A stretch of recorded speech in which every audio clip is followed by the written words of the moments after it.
In this week's episode of Studio Inter, we'll be discussing the emphatic semi-final win in the Europa League. We'll be previewing the Europa League final against Sevilla. We have an interview with Carlo Garganese, this week's Moji, Moratti and Frog, and much, much more. Everything here on Studio Inter, only on SempreInter.com. Per De Vrij, c'è la torre per Messina, l'ha presa! L'ha ripresa Messina! L'ha ripresa Messina!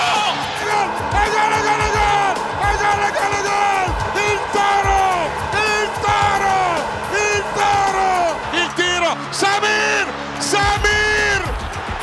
Bandanovic! La recupera Brozovic, andiamo in contropiede, la porta è vuota, tira, attenzione, è gol! Benvenuti, bentornati to the penultimate episode of Studio Inter, because thanks to that thrashing that Inter gifted Shakhtar with yesterday, we know that the season's going to end this week. It's going to end on Friday in the Europa League final against Sevilla in Köln. But before we get to all of that, I'm going to start by introducing our panelist, the SempreInter preview writer, Mr. Mohamed Nasser. How you doing, Mo? I'll be very happy to go with Mystic Mo today, but yeah, thank you very much. I was gonna say that you called this. You said second place and you said Europa League final, and you did it when it was at its darkest. Now I don't know if you were just saying something to lift the mood. No. Because it was suicide watch on that episode. I truly believed. I've always believed, but I've always been wrong. It just so happens that this year I'm right. But, yeah. But to be honest with you, after that thing happened with the Atalanta game, I was kind of on it. You got me on that as well, because I felt like Inter are going to win the Europa League and Conte is going to resign. So we'll have to see. We'll wait how far that goes. But Mr. William Beckman giggling in the background in a scolding hot London, is it still? No, we've all cooled down. Not just Conte, it's the entire UK has cooled down with him. Thankfully, I'm not sure which I'm more grateful for, but I'll take both. That sounds great. Back to acceptable mid-August temperatures. Oh, good. So it's back to rainy drizzle. Absolutely, and we've never been happier. That's good to know. And we're also joined by our good friend from Dallas, Texas. He's the editor for The Athletic in Dallas, in Houston. Sorry, I don't know why I keep saying Dallas. Houston, Texas. Mr. Reverend. It is Dallas. It is Dallas. Okay, I just second guess myself. You should never second guess yourself. Yeah. So it is Dallas, Texas, and I'm thinking it's scalding hot there still. You would be correct, but you know what? I could give you any range of descriptors for how I'm doing right now, and they're all better than Shakhtar Donetsk, so it's all good. Reverend Mike, good to have you. And we're also joined by our very good friend. He's an Italian broadcaster, journalist, commentator, everything under the book. My favorite gobby in the world, Carlo Garganese. Thanks for having me, Nima. It's great to crash in on the Inter party after last night. Well, let's get right to it, because I'm curious to hear your thoughts on that game, because to me it was the perfect Conte game.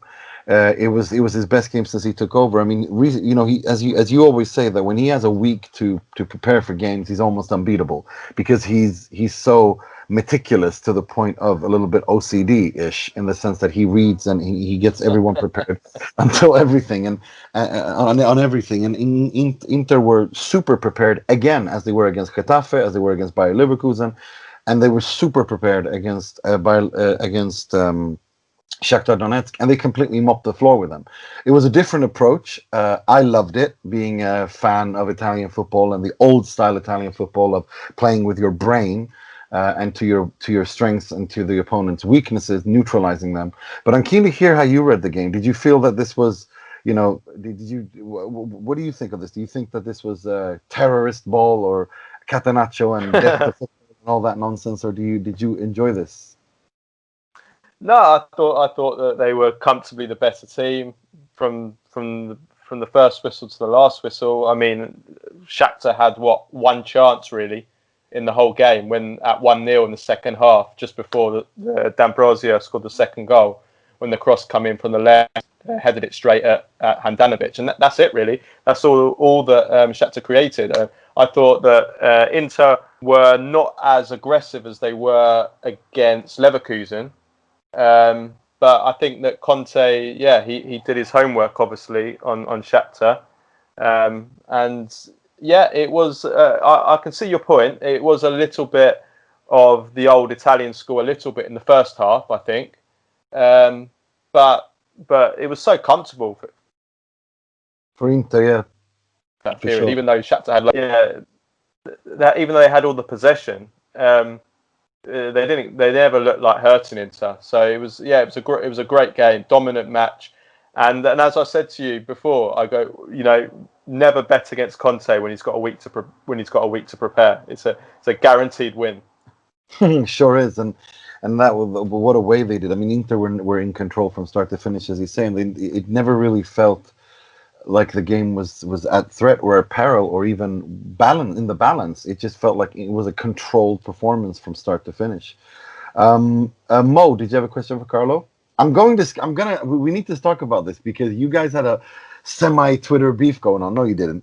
But it was about Conte. I just felt like I had to be Jerry Springer there a little bit. So no, but we're gonna get. That was to the quickest beef in history. It lasted like 2 seconds. Yeah, no. I felt like as I was saying it, I was like, no, don't. Yeah. No, because it was basically about, Conte, because the thing is, as I said, he does have a point. When Carlos said it, I told me that I would be lying if I didn't think it myself, to be honest. But we'll get to that. I'll let you ask your question and then we'll get to that. Mo. Yeah, so it's not so much of a question as like a second questioning a hypothesis I have. So the knock has always been on Conte that the two match a week schedule is always his Achilles heel. He needs a full week, and like you rightly said, he's unbeatable. Never bet against Conte when he's got a week to prepare, etc., etc. Do you reckon that this post-lockdown insane schedule has done something, like the stress of that schedule and the stakes during those 6 weeks have been so high that it has forced Conte to somehow find a new gear? And do you think that next year maybe a 2 match a week schedule will not be as taxing on him personally and his preparation for the opposition as it had been this year, as we'd seen with whoever, with Barca, with Dortmund, with whoever, when we had a big midway week, not only did the physical fitness of the team, sell the team short, but it seemed like there was no management of the game throughout the 90 minutes, and it was a failing. Like he had drawn out blueprints for the game up to the 75th minute, and he couldn't really see how to make the team manage the last 15 minutes. So do you reckon these last 6 weeks have been so difficult such that they've expanded Conte's tactical arsenal, and should we anticipate him being more open to a tougher schedule next season? Well, I hope so. I think we'll maybe get the answer on Friday in the final against Sevilla, because Inter had obviously a week to prepare for this Shakhtar game, but they're only going to have 4 days to prepare for the Sevilla game, whereas Sevilla are going to have had an extra day. They'll have 5 days. So I think, if Inter somehow are totally unrecognisable from the team that was so brilliant yesterday, and lose the game on Friday, then I think we can say that the same problem with Conte seems to be continuing. I don't know. I haven't got any information, or I haven't heard from anyone that he's changed his training schedule during the lockdown, that he's changed the way that he does things, in terms of everybody knows that Conte demands real intensity. Everybody that's ever played under Conte tells you how hard he works in training, and obviously he demands that in the matches and the way that his teams play, that it's kind of like they have to be playing in an intense manner to kind of get the best out of what Conte is asking for. He doesn't really have that kind of plan B in terms of being able to beat a team, say through passing, through say the way that Barcelona, a traditional Barcelona team would play, or So I don't know. It's maybe it's still a little bit too early to say. What I would say is that definitely Inter seemed to be getting physically stronger by the end of the Serie A calendar. Obviously, they had those few slip-ups towards the start, with the slip-ups against Bologna especially. Sassuolo and Bologna, yeah. And Sassuolo, sorry, and those two games. Yeah. But by the end, Inter were finishing very strong. Obviously, beat Atalanta on the last day, and they've looked great really during the Europa League resumption. Only really the first kind of 20 minutes against Getafe, where they couldn't even get out of their half. But after that, they've been excellent. For sure. So let's get to that. I mean, Mo, let's talk about that thing. I mean, I'm kind of with Carlo a little bit on that, because I'm not ready to say it, but I have thought about it. Obviously now after a game like the Shakhtar game, it might be a little bit inappropriate to talk about it because it looked so dominant. But I mean, the way that Inter's midfield has been run over, because I think maybe a little bit, I don't want to take anything away from the performance yesterday, but I think that maybe we might have been overestimating Shakhtar a little bit yesterday. And I'm kind of keen I want to give the floor to you, Carlo, to explain what you meant when you said that maybe you were starting to think that maybe he's not down the path of Mourinho and that his football might be starting to get outdated. So, just explain what you mean, and I'll let Mo reply to that. Well, yeah, it probably isn't the right time to bring this up now, but it was, I can't remember which game it was. It was which game it followed where we had the conversation, but I'm assuming it was after a negative result that Inter had. Can you remember which game it was that they was struggled? It the Roma game at the Olimpico? It might have been that game, yeah. Because we nearly lost. Yes, you're right. It was, because then they followed up that game with a draw against Fiorentina at home, where they were actually.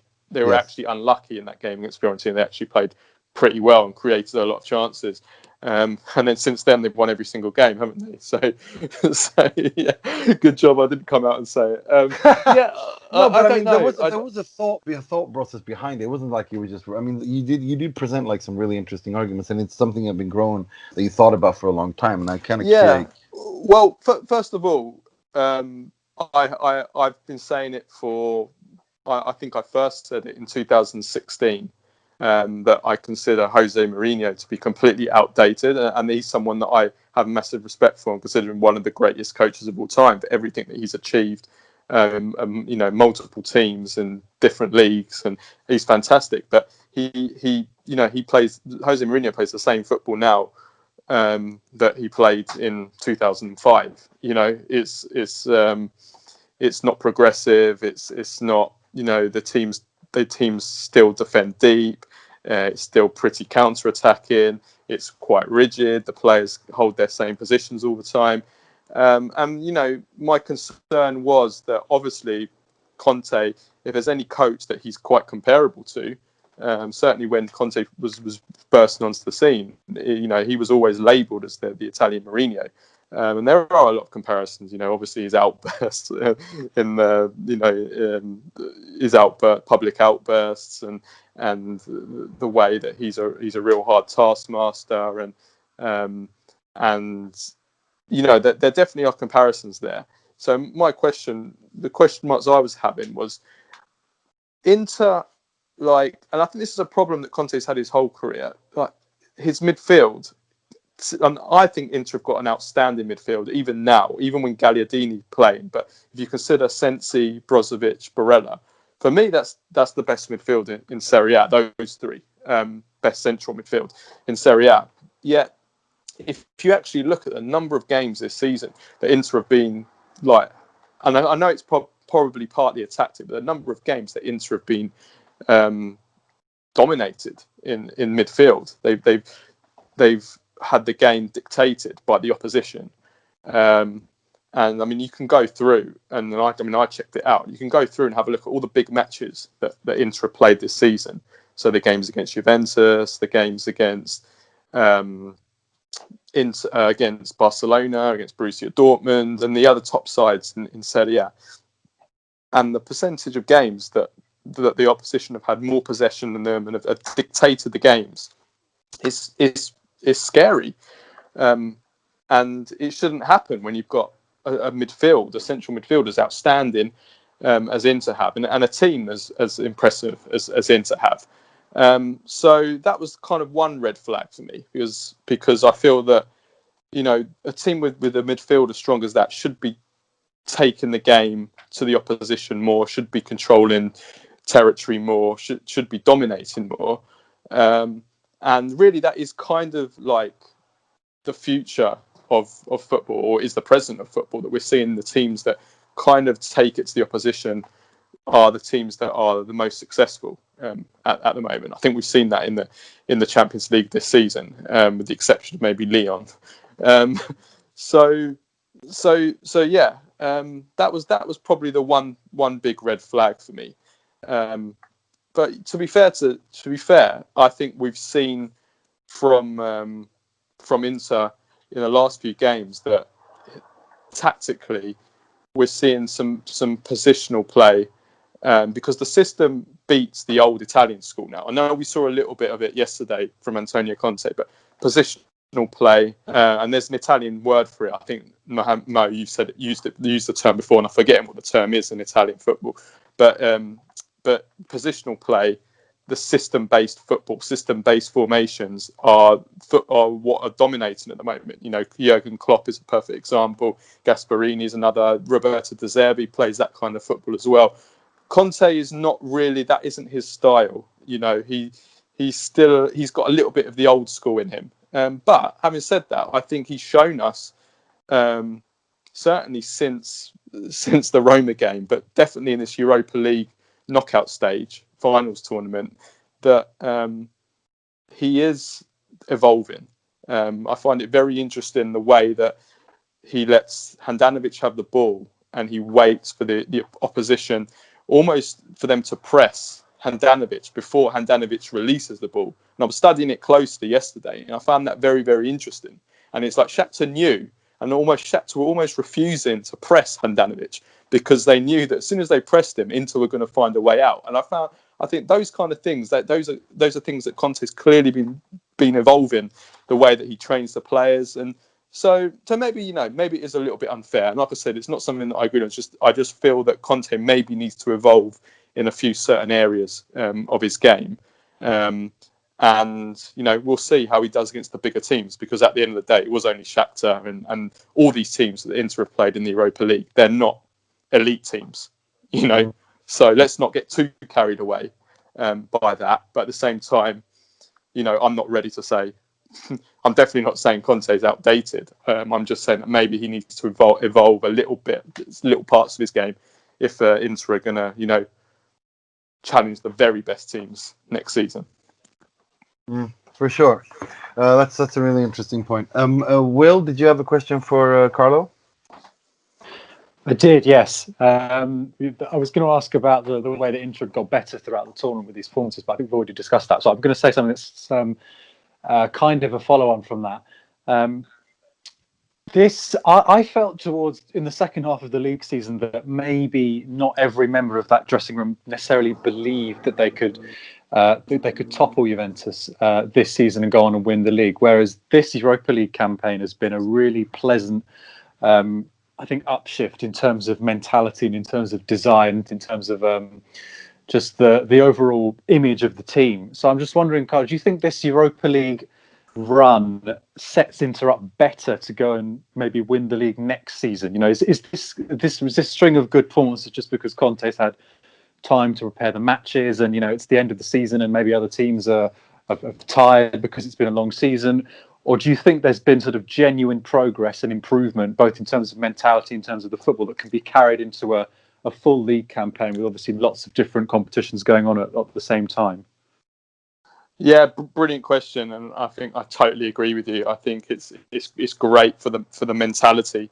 I think Conte even said that himself, didn't he, last night after the Shakhtar game, that going deep into a competition, even though it's only the Europa League, and like, as much as it's great if Inter win it, it's not the biggest competition, but it's still a European competition. But the experience and the improvement of the mentality through going deep in the European competition, you know, you can't train your mentality. You have to, you know, it has to be earned through playing these kind of matches. And I think there definitely has been an improvement in the Inter mentality that we've seen during this, Europa League knockout stages. I agree that it seemed like Inter kind of threw the towel into the ring a little bit once they had that run of bad results. When, in truth, if they'd have just kept on going, Juventus were dropping so many points themselves that they might have even ended up winning the league in the end. And I have said all season, I think Inter are a better squad than Juventus. I still stand by that now, even though Juventus won the league. I really think it was there for the taking for Inter. But you know what? Let's not get too overworked by that. If you're an Inter fan, I think they are set up really nicely for next season. And yeah, just going back to the point about the Europa League setting them up, I think we've actually, if you look through kind of past Europa League winners or teams that were kind of in the construction phase, like Inter are now, having a deep run in the Europa League or winning the Europa League, and then actually doing really, really well and going very deep in the Champions League the following season. There's actually quite a few examples of that. Juventus themselves actually, when they went to the semi-finals of the Europa League one season, and then the next season they got to the final of the Champions League. That's one example. And I can think of Chelsea winning the Europa League one year and then winning the Champions League the next year. I think that was 2011, 2012, I think, if I'm not mistaken. I might be wrong there, but there are examples. Ajax are another one that they went to the final of the Europa League and then a couple of years later, went really deep in the Champions League. So I think it does set them up. It definitely builds up their mentality. Yeah, Chelsea won the Europa League the year after winning the Champions League, which is kind of odd. But the one I was thinking was Atletico Madrid. They won the Europa League in 2012 when Simeone just turned up, and then 2 years later they were in the Champions League final. Yeah. So there's definitely a correlation with the. Definitely. If you look at the last 3 winners of this tournament, Chelsea, Atletico Madrid, and Manchester United, that's the company that Inter want to keep in the next few years. So it's not maybe not Man United. Yeah, I was going to say maybe not Man United. Well, maybe not even Chelsea then, if you're going to be tricky, because they've not been that convincing. Yeah. But you know what I mean. Chelsea are exciting now, aren't they? I mean, even though Frank Lampard doesn't know what defending means, they do have an interesting squad. Mike, Reverend Mike? Did you have a question for Carlo? Hey, Carlo, I did. I want to talk about a certain player within this. Let's narrow it down a bit, and that's Nicolo Barella. I think if there is somebody who doesn't watch Serie A and has watched this Europa League run, that's probably the guy who's had his biggest coming out party, maybe on a wider stage. And yesterday you compared him essentially to Arturo Vidal as sort of Conte's new version of that, and I agree in a lot of ways. I guess my question for you, as somebody who watches the whole league, is, thinking bigger picture. I mean, this is a guy who's already a starter for Italy. He's already one of the better midfielders in Serie A. How high do you think the ceiling is?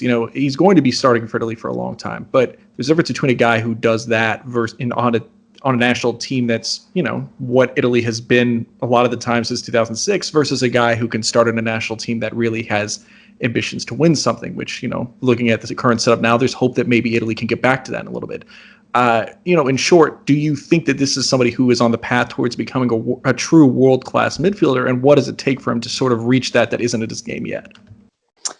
Yeah, great question again. Yeah, I think I think he has. Yeah, he does have what it takes to go very high.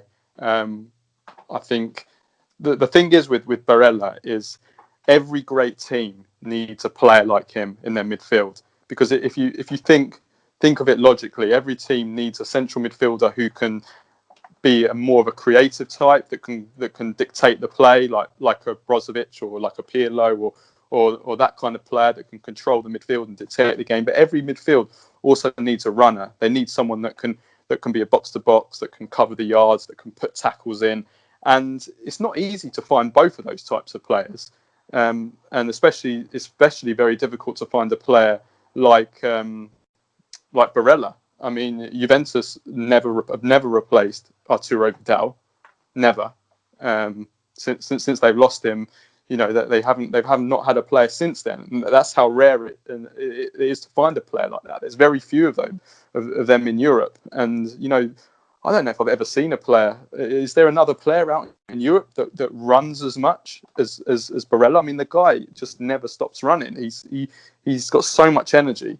There are things he does. Kulusevski and Brozovic and Barella, they're in a league of their own when it comes to distance covered. It's insane the amount of distance those three cover.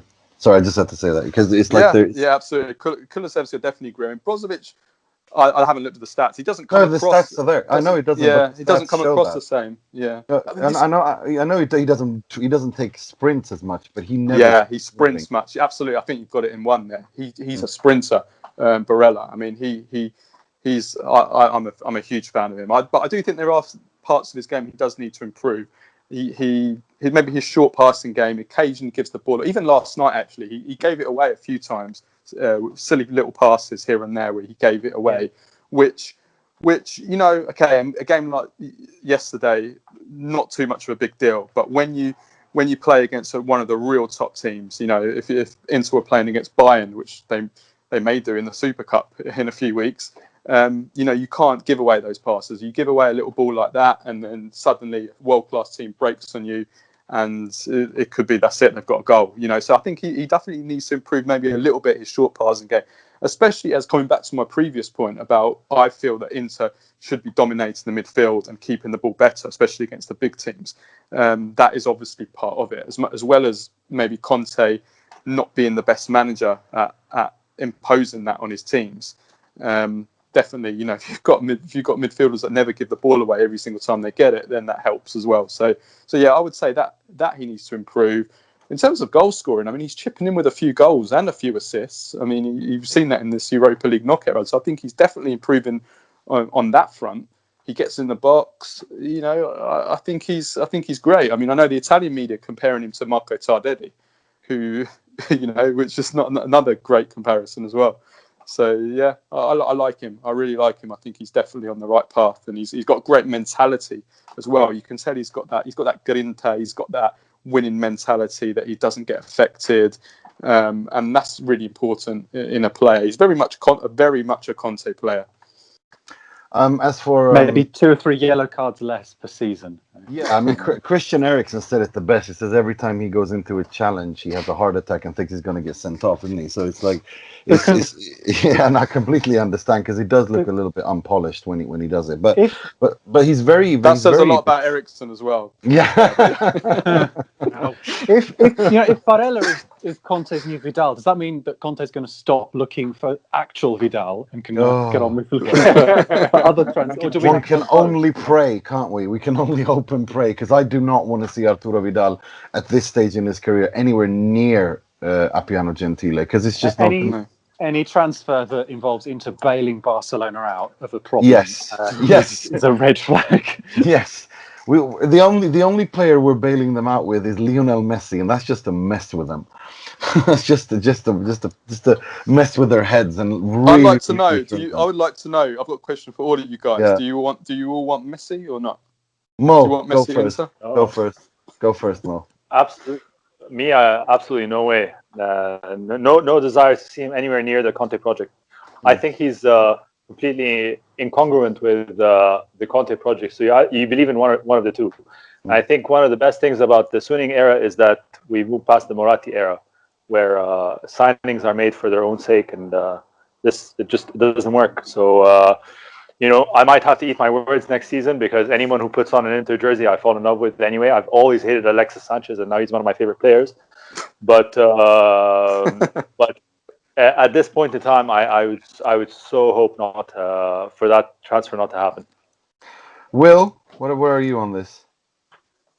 I am inclined to agree. Look, if Messi turns up, I'm not going to chain myself to Appiano Gentile and tell him to go away, because that would be, it would be lovely to have the best player in history. But I don't think we necessarily. Maradona retired 10-20 years ago, so the best player in history isn't going to come to Inter, is he? Okay, well, let's leave that debate for another time when it's not even the third best Argentinian, because that's the Stefano. Okay. I retract ever having intimated that he may even be a good player, Nima. No, come on, I'm just joking. No, look, it would be incredible, but it does feel, I've spent the last couple of weeks wondering whether it was really such a good idea for Juventus to sign Cristiano Ronaldo, given how the squad has turned out in the last couple of years and the impact it's had financially on them. So I don't feel I can really endorse Messi with open arms. So no, I think we can leave it. We don't necessarily need him to win. I'll put it like that. Mike, where are you on the Messi thing? So complicated. I mean, the short version is, look, I don't care about his congruence with Antonio Conte's project because Mo makes a very good point. I just don't think Conte, even if he patches it up for next year, which I think he will, I don't think he's going to be here long enough for it to matter. He'll bail when the right opportunity comes around, and I think everybody knows that was going to be the deal the whole time anyways. Yeah. I think all of that is valid, but by the same token, we sit here and we look at, well, did the Ronaldo deal make sense for Juventus? Juventus hasn't even been that good the last couple of years, and he's almost, I wouldn't say single-handedly, especially given how Dybala had a comeback year the way he did this year, but he won them 2 league titles with him as the main protagonist, where he is still the best player in Italy. You're talking about someone in Messi who is among the best players of all time, since Nima doesn't want to go that far. And I think, look, there's 2 factors I think about. One, I don't think any of us can claim to be, economists, but there's going to be a surge in commercial revenue if he comes here. To what degree to offset it, I can't say it. I don't think anybody really with a straight face knows the answer. But the economic aspect of this would certainly, he's going to generate revenue. He's going to generate attention. He's going to generate relevance. And I think that leads me to the second aspect of why part of why you want to see it, maybe it's the romantic aspect of me, but this club hasn't been relevant on a global stage in 10 years. And really, if you go before that Champions League run, even when they were dominating Italy in the second half of the aughts or whatever we want to call it, the first part of this century, it's not like this was some global behemoth that everybody was talking about, even when Ibrahimovic was here. When was the last time Inter had the guy who was the best player in the world? Ronaldo. So the idea of Messi playing for Inter and just what it could do as a knockdown effect to make the club relevant in a way that nothing else will is so enticing, because they could win the league next year and they could win it the year after, but you will always have people on the outside sit there and say that, Romelu Lukaku is playing in a farmers league. And does that really matter? Maybe not. I'm inclined to think not if you're winning. But what it could do for the club on a global stage if Messi closes his career out here, especially if it's, we think he has a few more years in the tank. I think just the overall impact of where it could launch this club in the bigger picture, I don't know how you could say no to it. I know there are ways it could go wrong. And this certainly isn't an easy thing to say, but there's just nothing quite like having the guy who's among the best players ever with a few years left playing in this club when 3-4 years ago, we were just sitting here going, can they get back to the Champions League consistently? The thought of that is almost, given what this team has been the last 10 years, I don't know how I could sit here and say, no, that would suck. I don't want that. See, that's a really good point. The way I look at it is this. What I think versus what I want to happen. What I want to happen is obviously for Jose Mourinho and Diego Simeone to coach interchangeably until the end of time. But that's not going to happen. But so that's what I want. But what I think is going to happen is building on what Mike said and knowing how Suning operate and how they view themselves and how they view the brand and where they want to go. It's not even a secret that they have had their eyes on Lionel Messi from the day one that they took over Inter. It's not even a secret. They want Messi. It works perfectly with what they're doing over in China and the rest of Asia in terms of promoting their business, in terms of sports business, because let's remember, they own the rights to the Champions League, Premier League, La Liga, Serie A, Europa League, all over in China and many other countries in Asia. This would go perfectly in with that, and they do have the financial firepower to do something like this, because of the idea would never be to pay any transfer fee for Lionel Messi. It would be to bring him in on a free transfer when his contract expires next June, and given the tax rules, they would not have to pay. They would pay a far less rate, something like 10-15% on his wages for the first 2-3 years or something like that. I'm not exactly sure on the details, but that's where we are, which means that they could afford, he would cost Inter per year in terms of amortization less than Romelu Lukaku, which they can afford. I'm in terms of ambition and finances, there's no doubt in my mind they can do it and that they want to do it. Whether or not I want them to do it, not this summer, because the very idea of Antonio Conte in a dressing room with Lionel Messi is so absurd that I don't know where to go. Conte bitching Messi out for not pressing enough. That'll be great. Exactly. He's going to play him on the left wing back, and all of a sudden we'll have D'Ambrosio playing there and Messi on the sidelines, and they'll be arguing. I mean, it's just it would be madness to do such a thing. Can you imagine Conte giving Messi a bollocking? Proper bollocking, like yelling at him and shouting at him and kicking and pointing and screaming, go there, run there, do this, do that, pass this. I mean, it's just, come on, it becomes a parrot. I think he probably, after a defeat, he'd come out and say, how do you expect us to win when we've only got players who are 5 foot, whatever. How do you expect us to win when we only buy short players? Yeah. But seriously, no. We don't agree with you. Don't agree with Conte then when he said that it would be easier to move the Duomo than sign Messi for. I think that he prefers that they rather move the Duomo than bring Messi because he's not stupid. I mean, the guy knows the Duomo is very tall. Yes, no, but he knows for a fact that it wouldn't work, and he wouldn't, he would never say that on camera that he doesn't want to, because that's not what he's smarter than that. But I mean, he knows damn well that it would never work. It would never work with him, and that's why I think that when they will go after him is when Antonio Conte leaves, because as I said on this podcast before and everywhere else where this has come up, I think that if he doesn't, Inter will win the Europa League and he will probably resign. But if he doesn't resign, this coming next season is his last season. I can't see this relationship going much further than that. And then after he leaves, who do you replace him? You bring in Allegri, who's worked with big players, who's cleaned up after Conte before in terms of, coming into an environment that he's, taken a nuke to, and try to build something on that. And I mean, he's worked with big players, with Ibrahimovic, with Cristiano Ronaldo, etc., etc. So I think that this is something that could potentially happen next summer. I don't see it happening this summer because of COVID and the financial ramifications of that, where Inter have to sell Skriniar and Brozovic to be able to buy other players. That's not going to happen this year. But next summer, well, put it to you this way. Lionel Messi knows this is the last chance. If he extends that contract, then that's it. And Barcelona are a complete mess. So I don't think the last word has been said on this just yet. Don't worry, Ronald Koeman is coming to sort things out. Yeah. That'll fix everything. No, I mean, it's crazy. I mean, if there were any sense in that club, Maurizio Sarri is who they would appoint. I mean, if you want to update that kind of possession football and which builds on their kind of triangular tiki-taka play, Maurizio Sarri is your man, because he plays a modern version of that, and I think it would be very, very interesting. So I don't know, but I mean, he's not a cult member, and Ronald Koeman is a cult member, so he's one of the cults. Imagine him smoking a cigarette on the touchline at the Camp Nou in his tracksuit. That'd be a real meeting of cultures, wouldn't it? But to me, that's Barcelona. I mean, it's like, didn't Cruyff smoke? Like I remember watching him growing up smoking on the sidelines when they played. I don't know. To me, it's like it's not that. I mean, he is a bit of he doesn't strike me as an flamboyant intellectual the way that maybe Cruyff was, Sarri, but he is, the way he understands the game is very similar to how the Barcelona school does, how they play. Yeah, the club's a mess, to be honest, from top to bottom. Yeah, the club's a mess. It's Koeman's. It doesn't matter which coach they put in charge there. Well, you can understand why Messi wants to leave and why he wants to leave now. To be honest with you, and that's why I wouldn't. That's why I wouldn't rule it out completely. That's why I want it. See, that's why I want it. On the one hand, I'm with Mo. I don't want that. I don't want him anywhere near Inter.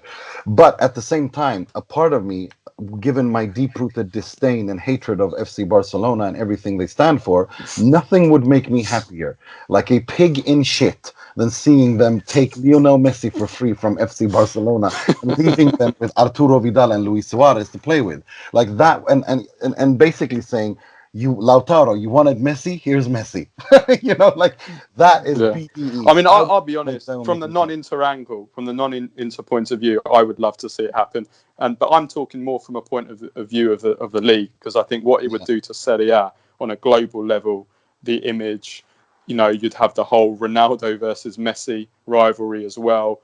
I mean, it would be absolutely huge for the league. I mean, the Serie A clubs, just in terms of commercial revenue, in terms of TV revenue, I mean, they're completely blown away by the Premier League. And that is why, that is the most important reason why Serie A clubs have struggled so much this decade. Sure. And it's why Inter, if they manage to win the Europa League, will become the first team in 10 years to win a European trophy. Since Inter did it 10 years ago. Since Inter did it in 2010, because there isn't the money there. I mean, yes, of course, there's loads of other reasons, and the Serie A and the Serie A and the clubs are just as guilty for why Serie A has been a mess.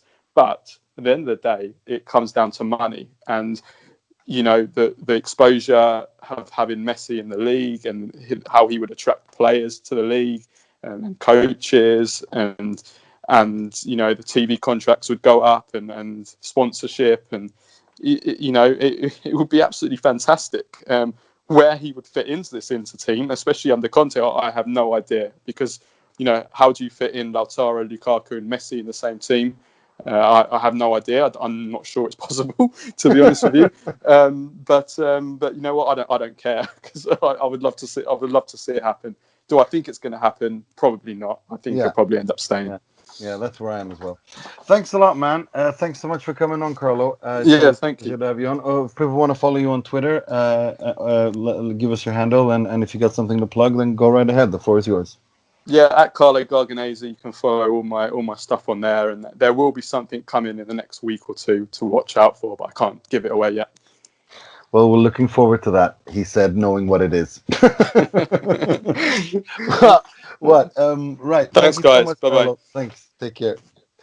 Right. Let's talk about. Let's move on to. I mean, before we go to start previewing the final,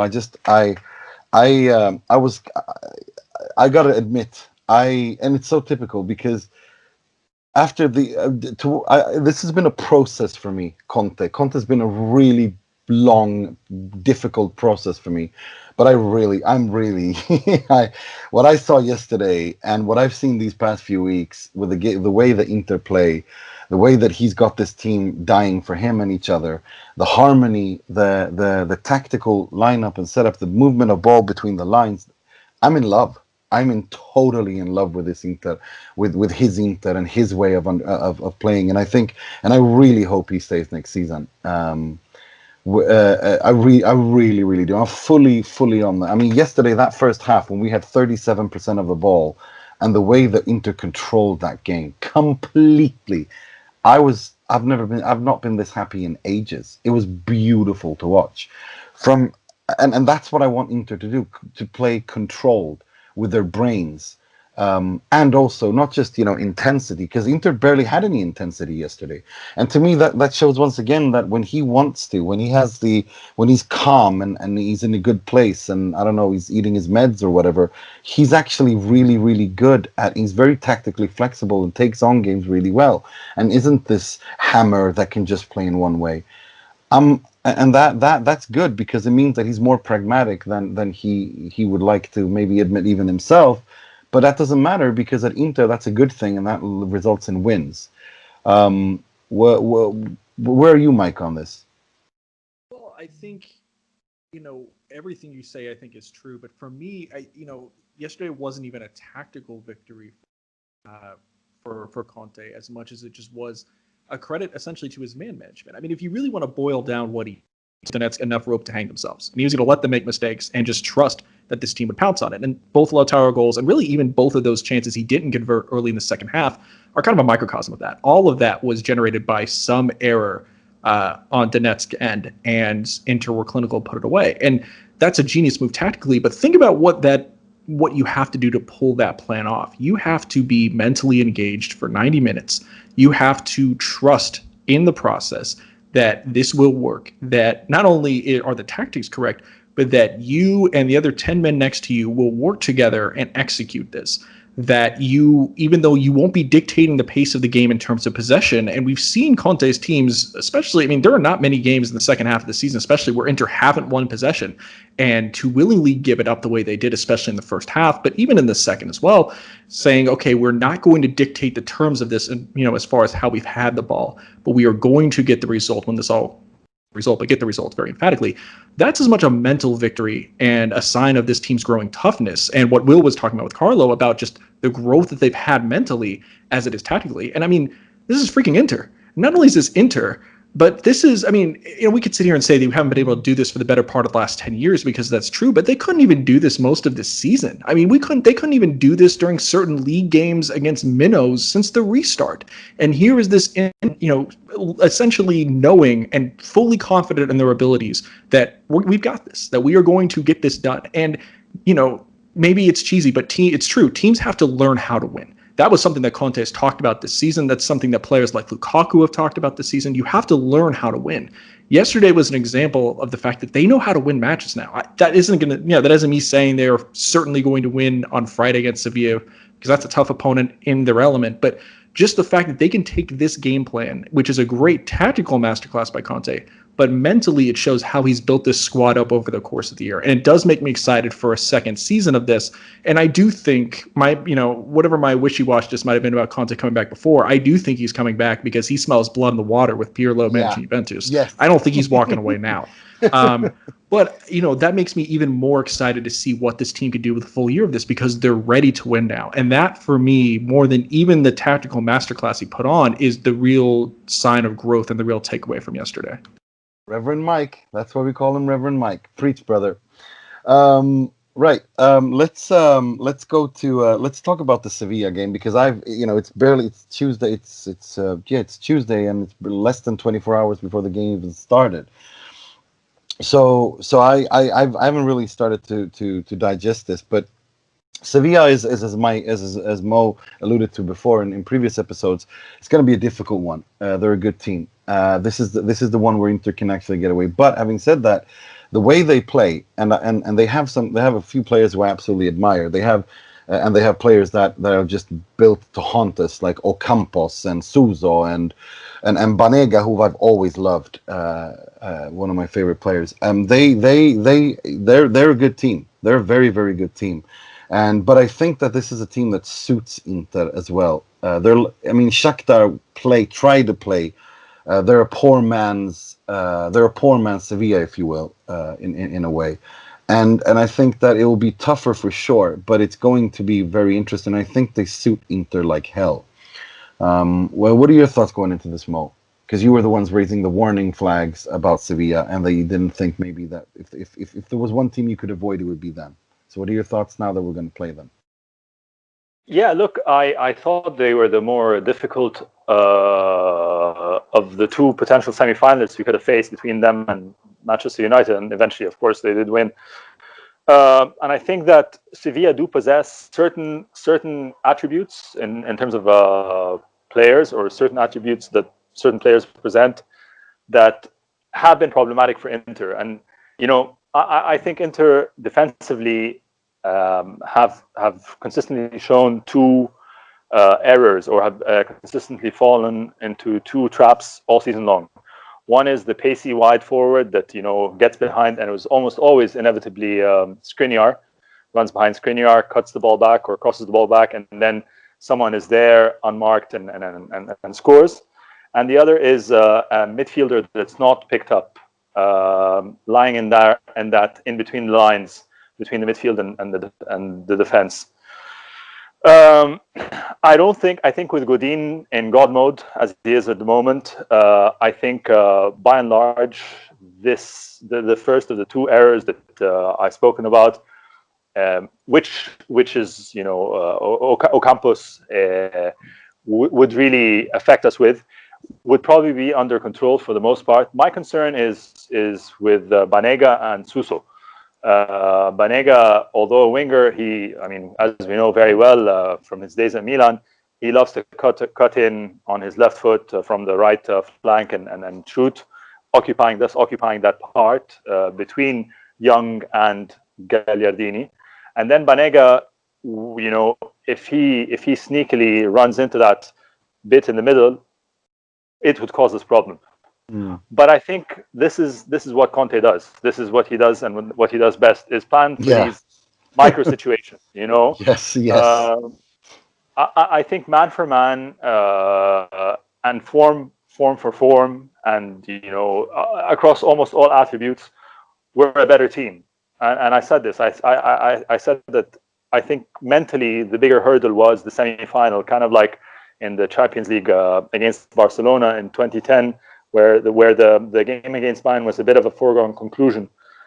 So I'm kind of like, I don't want to jinx anything, but I kind of feel like this is kind of it. The team has crossed a hurdle and matured to a point where it seems like if they now they know what their full potential is, and if they play to it, then it should be a straightforward win against Sevilla. Of course, anything can happen over 90 minutes and whatever.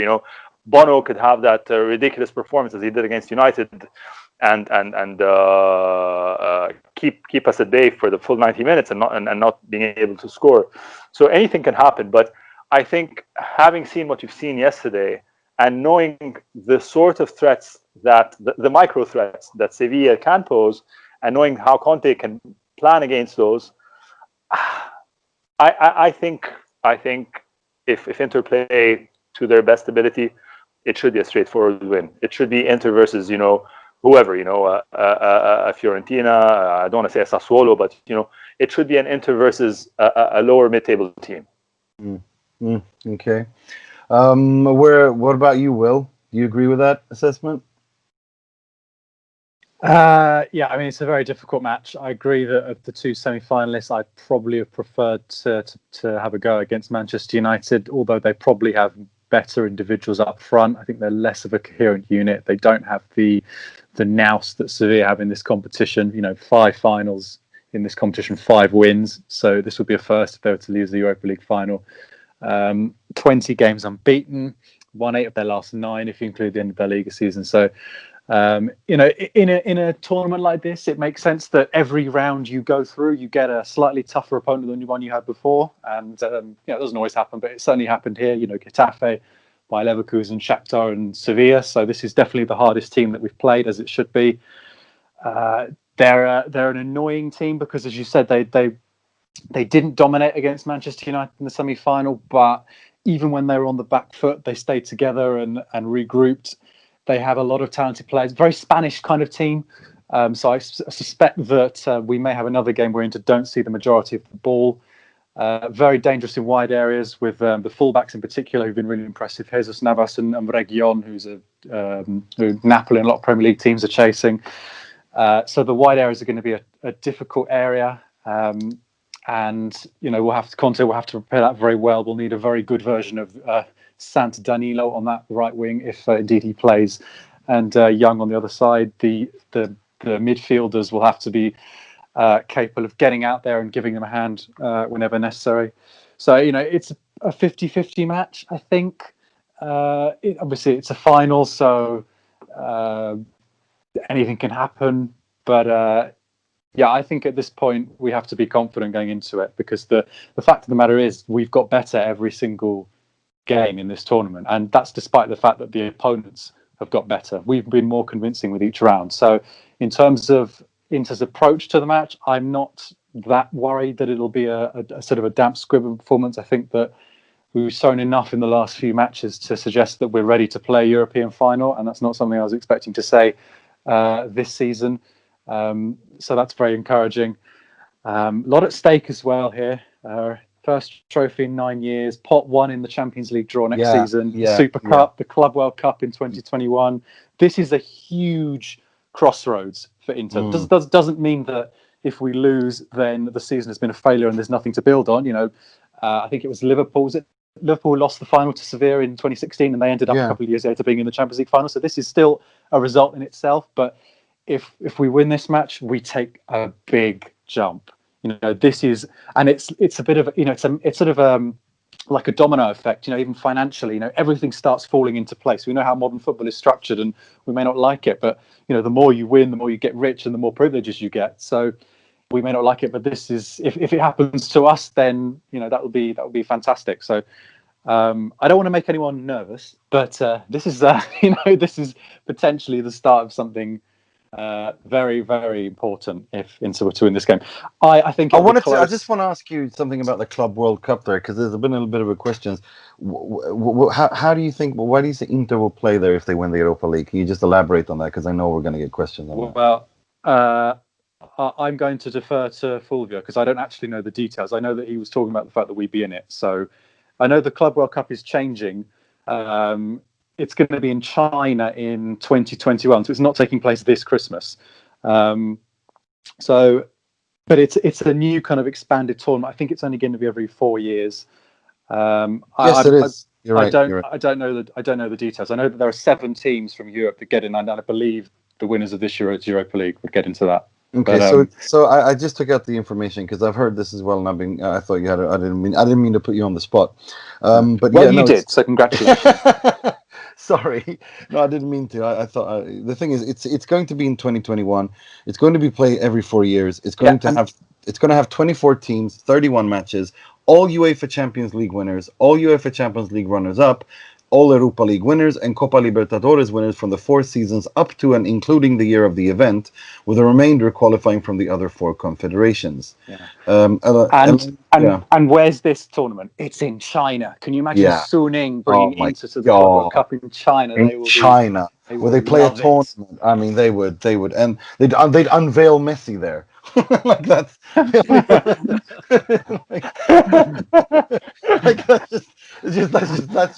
like the Zhang's dream, isn't it? Win the World Cup in Beijing and then handing out the trophy as Lionel Messi in an Inter shirt.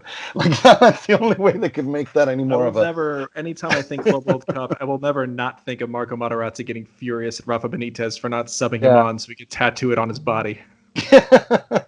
Yeah, that's a good point. Right. So Mike, I mean, if we just quickly predict this game, I mean, I think it's going to be very tough, and I think Inter are going to.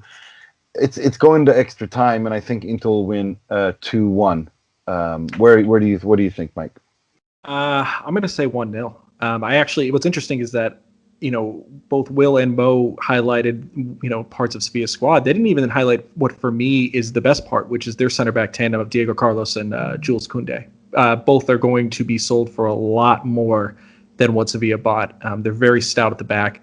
This would be the ideal match for me to play Christian Eriksen because I think it's going to be tricky getting balls through the middle, creating chances. We saw Brozovic couldn't really do that in the semifinal. But that center back tandem is not very tall. And so I'm going to predict 1-0. Romelu Lukaku scores one more time. Inter win. I don't feel great about it. I'm very nervous, but I'm going to say that Inter pull this off. And he equals Ronaldo's 34 goals in his debut season, which is kind of what he's, and wins the UEFA Cup or Europa League just like Ronaldo. There's a lot of comparisons that the Italian media have been salivating over, drawing these analogies and comparisons these past few days. I'm going to say 2-1. I think Lukaku and Lautaro, because the Lautaro we saw yesterday was the Lautaro that Barcelona have been wanting to buy but can't afford. He was phenomenal. So I think those two will have it again. I think Barella will be incredibly important, and I think Santo Danilo will close down that side of the pitch again. Yes. One thing worth noting: Lucas Ocampos might not start. He picked up a knock at that United game, came out early. It seems like it's not guaranteed he's actually going to start. And if that's the case, and he can't do a lot, then I feel a lot better about this because I've watched enough Suso at Milan to not be that afraid of Suso. Yeah, but he scores against Inter in all derbies. Even if he's shit, he goes into against. Yeah, I was going to say he does. Bad. He has got a good record. Yeah, he's just a great. He's so bad though. Yeah, but it's like is the real deal, but Suso. Being good has never been a requirement to score against Inter in the past. I was just gonna say Gianni Comandini. I mean, it's like the only thing he's known for is scoring 2 goals in that horrible derby that they won 6-0. So I mean, he barely had a career before or after. Right. So Will, give me a prediction. I was going to say 1-0 with Lukaku as well. That's good. Just because, like Mike, I would not be at all surprised if we're edged out by the more sort of streetwise team, because This is a very, very difficult final. But I think it would be blasphemous to predict a defeat in our first final in 9 years. So I will go into this with confidence. I would like it to be Lukaku because there is always, this residual assumption and etiquette that he's got as someone who doesn't decide big matches. Even last night, the naysayers will say, yeah, well, he scored the fourth and the fifth goal. He didn't score the first or the second. So just to get rid of that sort of narrative would be nice. But I'll take anyone. A part of me thinks it's probably going to be D'Ambrosio, given how many decisive goals he scored for this club. Again, against Shakhtar, remarkable. But yeah, 1-0 and Conte picking up the cup and hopefully taking it back to Milan and not to his house, wherever he lives. I don't know where he lives. Mo, what about you? I'll go for a sneaky 2-0. I think the game is going to be managed again the same way that the Shakhtar game. Actually, I scratched that. I think he's going to come out strong. He's going to sucker punch them, goal, and then a second goal towards the end of the second half. I think it's 2-0 for Inter. Yeah, nice one. Yeah, no, I'm going to stick with 2-1. I'm going to say Lula, and I think Suzo's going to get his assisted by Banega just to rub it in for me a little bit. Right, right. It is extraordinary that. So I was going to say, it is extraordinary. This is the first Italian team in the UEFA Cup final since 1999. It's absolutely astonishing as a statistic. The 21st century is 20 years old, and there's never been an Italian team in this particular final. I mean, Ronaldo was still at Inter the last time that there was a Serie A team in this final. So it's about time that we did something for all the people we hate in Italy. And just to see them squirming and refusing to praise us. Yeah, exactly. No, I'm with you. Right, let's move on to the part of the show where we pay tribute, rip the piss out of, and criticize someone or something heavily in the world of football, starting with the positivity. This week's Moratti, which is presented by Mr. Positivity, Mr. Mohamed, Mystic Mo, Nassar. He works a lot, he's intelligent, and he surprises people sometimes with his ideas. Not easy to find one person of these qualities. Yeah. So this week's Moratti is actually a statement from an interview by a certain player, Nicolo Barella. We've spoken plaudits about him all episode long, and then what I want to point out is in that post-match interview, I believe it was the one with Scarpini.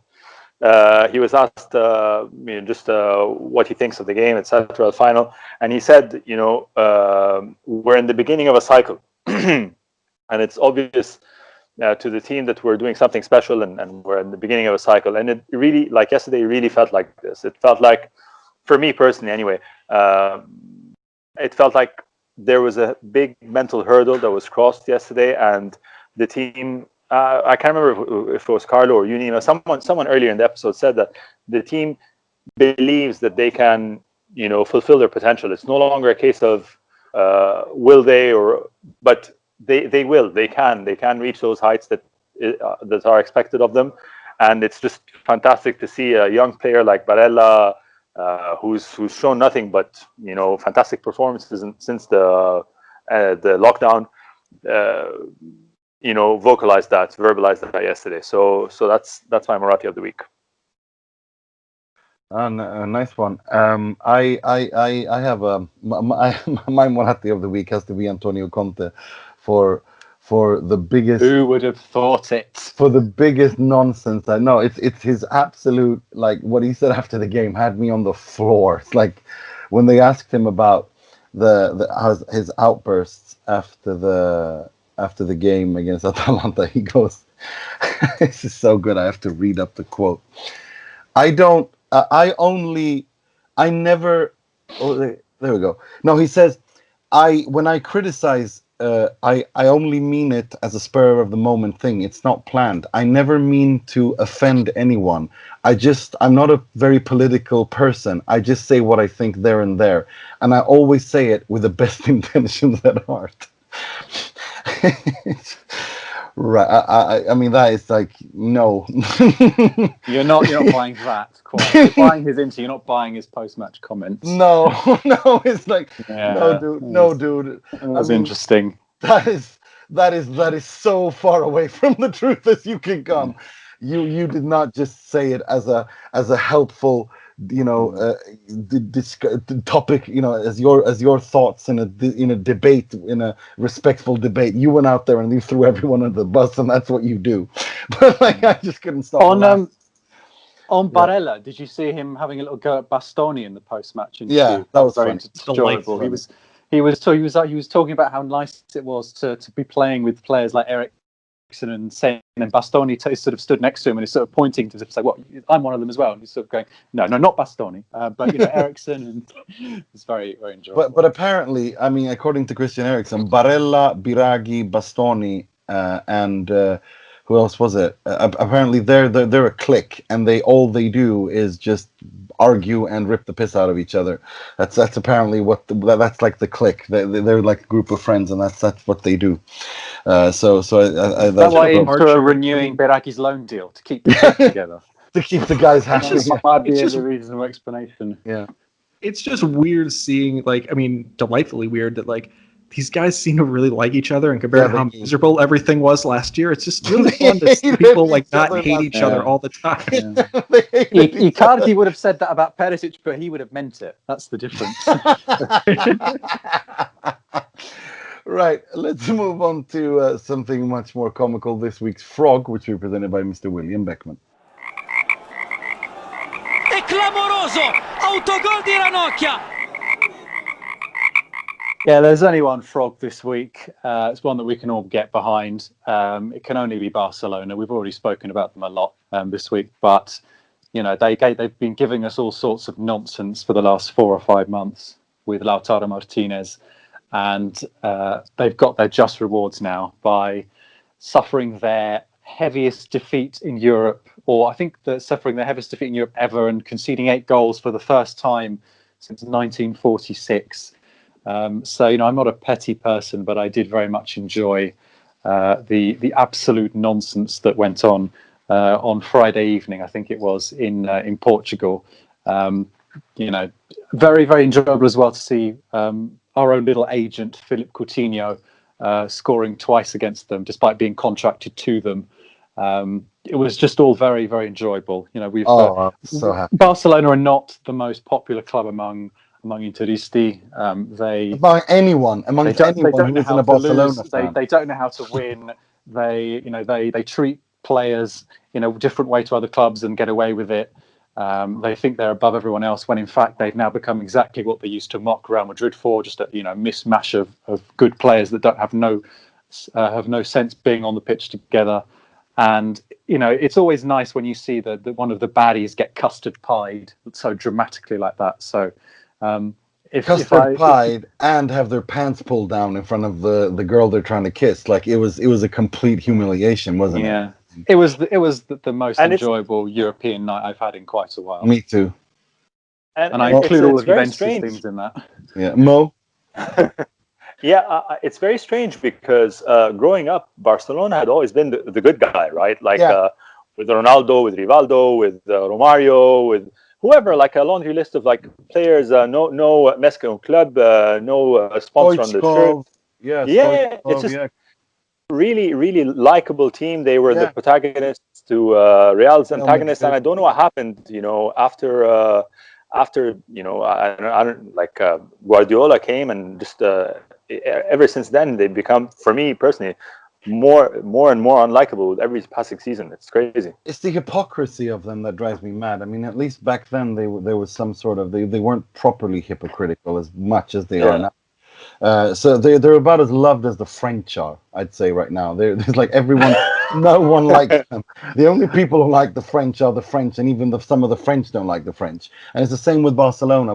Nobody likes Barcelona except for the those who already love Barcelona, but most people just find them unbearable. And it is, I mean, it's not just that, it's this nonsense that they do of destabilizing players at other clubs that they don't want to pay for. It just drives me mad, and it's just such that they're allowed to get away with it time and time again.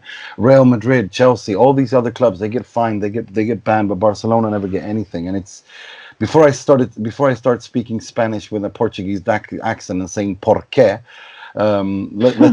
let's move on to the Moji of the week, which will be presented by Mr. Mike Pilucci.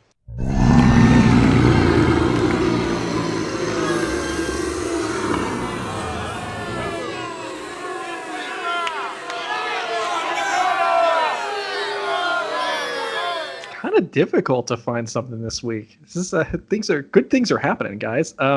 So I'll stretch a bit, and I will say this is only Inter adjacent because this is an Interista alumni. And Nima, you might want to cover your ears. It's about a potential future coach of Inter, Diego Simeone, because man, what an egg! Going out there against a Leipzig team that doesn't have Timo Werner on the pitch, playing the 4-4-2 that he always plays, with a defensive midfielder on the right mid, with Diego Carlos's corpse up top, with a defensive midfielder, Marcos Llorente, as a support striker instead of Joao Felix. It's just really hard to watch what the guy has become. There will probably come a point in time where we are on this podcast when Inter between managers have to have this debate again about, is Simeone the guy? And Carlo said at the top of the pod that he doesn't think that Conte seems to be going the route of Mourinho being outdated. Well, unfortunately, Diego Simeone is. He's becoming a parody of himself. He's playing the same formations. He's playing so timidly and so afraid of everybody. And I don't mind defensive football whatsoever, but you got to have some killer instinct. And he seems like he's lost his. A very good friend of mine, Colin McGowan, who's a fantastic sports writer in the United States with me, is a diehard Atleti fan. And to talk with him about that team and what it's like watching Diego Simeone manager for the last probably about 2.5 years since this really became his style and only the style, he's miserable all the time watching this guy. And so it bums me out because I loved Atleti's rise in the middle of the last decade. I think Simeone was genuinely a genius for a while, but what he's become now is just, it's miserable to watch. There was a point when I don't know if there was anybody I wanted to manage Inter more. Now, I don't know if there's a big manager I want to manage Inter less than this. So maybe he turns it around, but if he doesn't, and we are having the should Diego Simeone come aboard conversation 2 or 3 years, no, I'm out. I'm totally out. No. It's terrible. It's terrible. It's not. It's a new project. You got to give him some time. He starts his guys all the time. Diego Costa should be playing.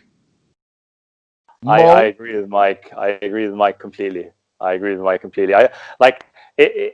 Simeone were to turn it around next season and he the Phoenix rises out of the ashes and he rediscovers his best form, then of course I'd be wanting no one but him to transition from Conte. But at this point in time, I think Mike's definitely right. He just seems to be stuck in a certain paradigm and unable to break free from it. And yeah, I agree.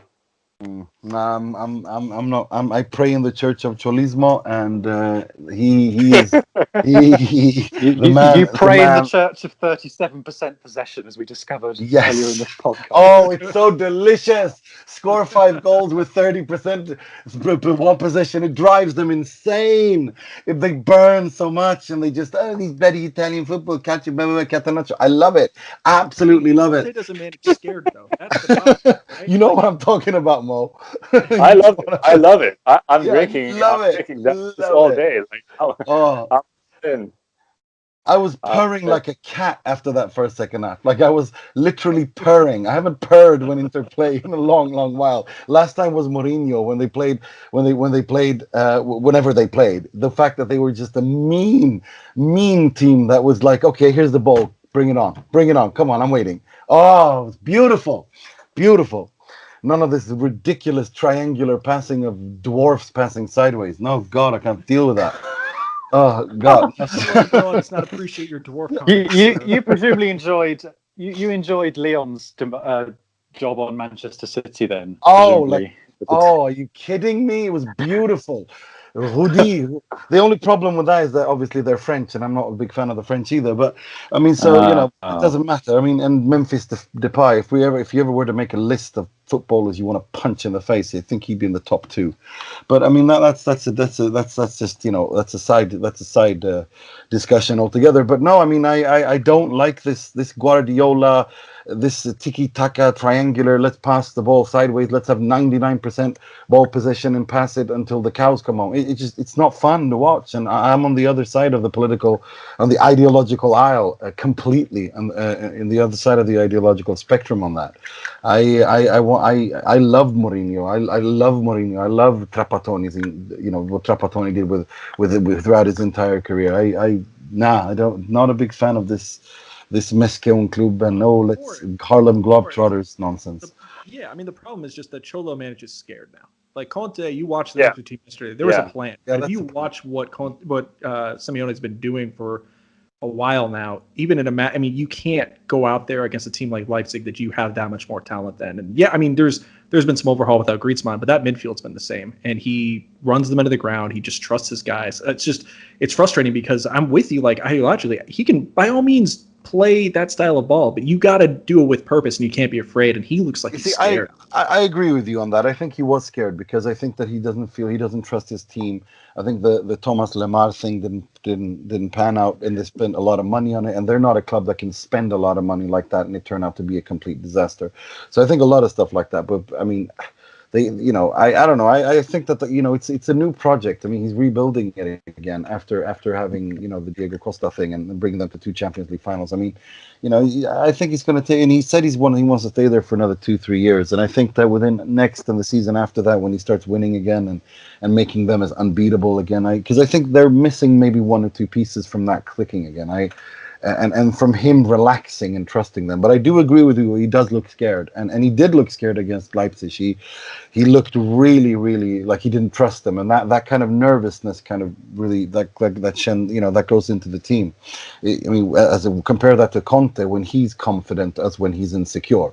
This football is organic and the players can feel that. And so you're absolutely right. Right, that's all we had time for this week. I'd like to thank Carlo, and I'd like to thank you, Mo. Always a pleasure, guys. Let's have a really great episode next time, I hope. Woo-hoo. Yes, for sure. And Reverend Mike, always a pleasure. Thanks for having me back. Let's close it out strong and look forward to being back on whenever. Mr. William Beckman.